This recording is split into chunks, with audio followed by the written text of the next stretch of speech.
Hello, class. My name is Kristen Adriazola, and as just a reminder, I'm completing my field practicum at the Office of Public Advocacy in the Guardian Ad Litem section. This week, I want to discuss with you program development.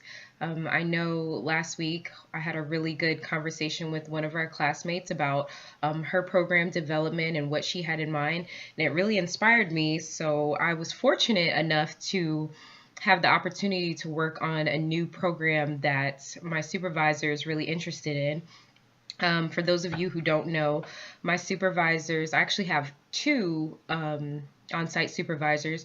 My supervisors switch working every 3 months. Pretty much, they work 3 months on, 3 months off. So, this supervisor has different visions, different plans for the CASA program. And just as a refresher, the CASA program stands for Court Appointed Special Advocates, which basically advocates for children that are in state custody. Child in need of aid cases is what they call the cases where children are involved and need to be taken into custody for their own safety. And pretty much under the CASA program, there can be sub programs that basically function as basically auxiliary programs to work in conjunction with the original CASA program, but that just add additional services for children. And one such service that's offered at a couple of locations, it excuse me, it has several different names. One of the names is called Family Finding, Constant Contact, several other like family links. Anyways, the program basically involves specific training of the CASA volunteers using search engines and specialized research techniques where they review court documents, a whole bunch of documents, and just trains the volunteers on specific techniques in order to find extended family members. And what the purpose of that is to connect the youth in custody to potential family members that they'll have a connection to. And some of those family members are also going to be family which could possibly adopt the youth or be a long-term placement for the youth.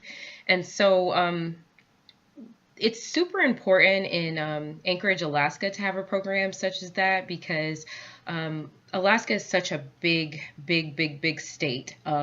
It's extremely spread out. A lot of people don't know, but Anchorage is one of the major cities, as is Fairbanks, and they're 8 hours driving distance away. So a lot of times, family members, they're not as easily accessible. And what often has happened, this is what my supervisor has described to me, is a case will be opened on a child of need of aid case, and basically they'll be working through this case for months and months and months, and then towards the end of the case they'll find another family member that has just realized that the child is in custody, and they are all for the child to come live with them or be considered as a placement. And it what that does is it takes a lot of time away from the child where they could have been building an attachment and a connection or a bond. And they want to eliminate some of that and basically develop a program that when a case is initiated at the onset of the program, the specialized trained volunteer immediately starts searching for children, searching for relatives related to the children, and that can be distant relatives, cousins, uncles, aunts, whoever, and all those could be used as a potential placement for the child.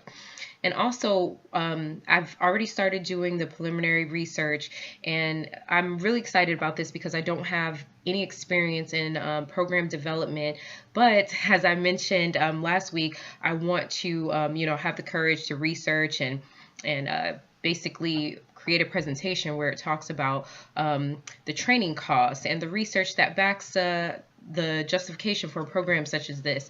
And so I'm excited about that. And what I wanted to ask the class about is, do you have any strategies where I can look at other program development plans, or maybe just some additional strategies that you think could bolster my program development that I'm working on, which is the Finding Families, and just your thoughts on the program and how do you all think it could add to our program? Because these connections that these children may make with extended family members can be invaluable for children who often don't have a really caring, present adult in their life. So I look forward to hearing your thoughts, and thank you as always. And I hope you have a great weekend. Thank you.